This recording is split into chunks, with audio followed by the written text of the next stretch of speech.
ದಕ್ಷಿಣ ಕನ್ನಡ ಜಿಲ್ಲೆಯ ಬಂಟ್ವಾಳ ತಾಲೂಕಿನ ವಿಟ್ಲದ ಕಳಿಂಜಿಮಲೆ ರಕ್ಷಿತಾರಣ್ಯದಲ್ಲಿ ಭಾರೀ ಬೆಂಕಿ ಕಾಣಿಸಿಕೊಂಡಿದ್ದು ಇಡೀ ರಕ್ಷಿತಾರಣ್ಯವನ್ನ ಬೆಂಕಿ ಆವರಿಸಿ ದೊಡ್ಡ ಪ್ರಮಾಣದಲ್ಲಿ ಹೊತ್ತಿ ಉರಿಯುತ್ತಾ ಇದೆ.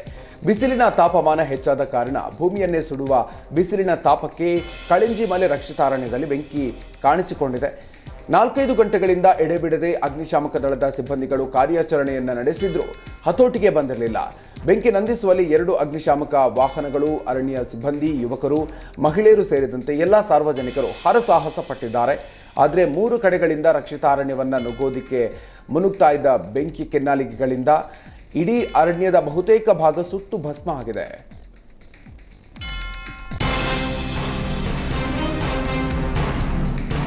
ಚಾಮರಾಜನಗರದಲ್ಲಿ ಪಿಡಬ್ಲ್ಯೂಡಿ ಗುಣ ಭರವಸೆ ವಿಭಾಗದ ಲ್ಯಾಬ್ ಟೆಕ್ನಿಷಿಯನ್ ಲೋಕಾಯುಕ್ತ ಬಲೆಗೆ ಬಿದ್ದಿದ್ದಾನೆ.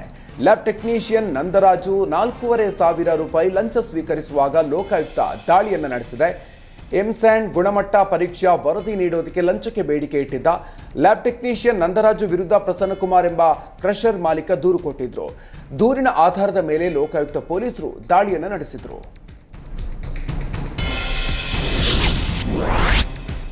ಪುರಾಣ ಪ್ರಸಿದ್ಧ ಕ್ಷೇತ್ರ ದಕ್ಷಿಣ ಕಾಶಿ ಚಿಕ್ಕಮಗಳೂರು ತಾಲೂಕಿನ ಖಾಂಡ್ಯದಲ್ಲಿ ತ್ರಯಂಬಕ ಮೃತ್ಯುಂಜಯ ಮಾರ್ಕಾಂಡೇಶ್ವರ ಸ್ವಾಮಿ ಮಹಾರಥೋತ್ಸವ ವಿಜೃಂಭಣೆಯಿಂದ ನಡೆಯಿತು. ಮಹಾರಥೋತ್ಸವದ ಅಂಗವಾಗಿ ಕಳೆದ 2 ದಿನಗಳಿಂದ ಶ್ರೀ ಕ್ಷೇತ್ರದಲ್ಲಿ ವಿವಿಧ ಧಾರ್ಮಿಕ ಕಾರ್ಯಗಳು ನೆರವೇರಿದ್ದು ಗುರು ಗಣಪತಿ ಪೂಜೆ, ದೇವಾನಂದಿ ಗಣಪತಿ ಹೋಮಗಳು ಸೇರಿದಂತೆ ಹಲವು ಧಾರ್ಮಿಕ ಕಾರ್ಯ ನಡೆಯಿತು. ಮಾರ್ಕಾಂಡೇಶ್ವರ ಸ್ವಾಮಿ ಮಹಾರಥೋತ್ಸವ ವಿವಿಧ ಧಾರ್ಮಿಕ ಕಾರ್ಯಗಳೊಂದಿಗೆ ವಿಧಿವತ್ತಾಗಿ ವಿಜೃಂಭಣೆಯಿಂದ ನಡೆಯಿತು. ಇದಕ್ಕೂ ಮುನ್ನ ಶೃಂಗೇರಿ ಶಾರದಾ ಪೀಠದಿಂದ ವಿಶೇಷ ಪೂಜೆಯನ್ನ ನಡೆಸಲಾಗಿತ್ತು. ರಥೋತ್ಸವದಲ್ಲಿ ಸಂಗಮೇಶ್ವರ ಪೇಟೆ, ಬೊಗಸೆ, ಬಾಸಾಪುರ, ಕಡಬಗೆರೆ, ಬಾಳೆಹೊನ್ನೂರು ಸೇರಿದಂತೆ ವಿವಿಧ ಗ್ರಾಮಗಳ ಸಾವಿರಾರು ಭಕ್ತರು ಭಾಗವಹಿಸಿದ್ರು. ಜಾತ್ರಾ ಮಹೋತ್ಸವದ ಅಂಗವಾಗಿ ವಿವಿಧ ಸಾಂಸ್ಕೃತಿಕ ಕಾರ್ಯಕ್ರಮಗಳು ನಡೆದವು.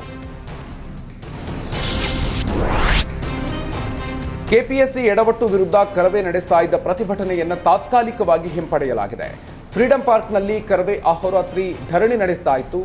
ಕೆಪಿಎಸ್ಸಿ ಎಡವಟ್ಟಿನಿಂದ ಕನ್ನಡದ ಮಕ್ಕಳಿಗೆ ಆಗ್ತಾ ಇರುವ ಅನ್ಯಾಯವನ್ನ ಸರಿಪಡಿಸುವಂತೆ ಸರ್ಕಾರಕ್ಕೆ ಒತ್ತಾಯಿಸ್ತಾ ಇದೆ. ಇಷ್ಟೆಲ್ಲ ನಡೀತಾ ಇದ್ರು ರಾಜ್ಯ ಸರ್ಕಾರ ಕ್ಯಾರೆ ಅಂತಿಲ್ಲ ಅಂತ ಕರವೇ ಆಕ್ರೋಶವನ್ನು ವ್ಯಕ್ತಪಡಿಸಿದೆ.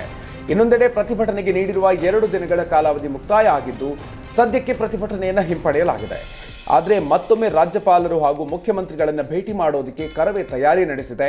ಈ ಬಾರಿ ಸಿಎಂ ಸ್ಪಂದಿಸದೇ ಇದ್ರೆ ಉಗ್ರ ಹೋರಾಟದ ಎಚ್ಚರಿಕೆಯನ್ನ ಕರವೇ ನಾರಾಯಣಗೌಡರು ನೀಡಿದ್ದಾರೆ. ಈ ಬಗ್ಗೆ ಸದ್ಯದಲ್ಲೇ ದಿನಾಂಕವನ್ನ ನಿಗದಿ ಮಾಡಲಾಗುತ್ತೆ ಅಂತ ಹೇಳಿದ್ದಾರೆ.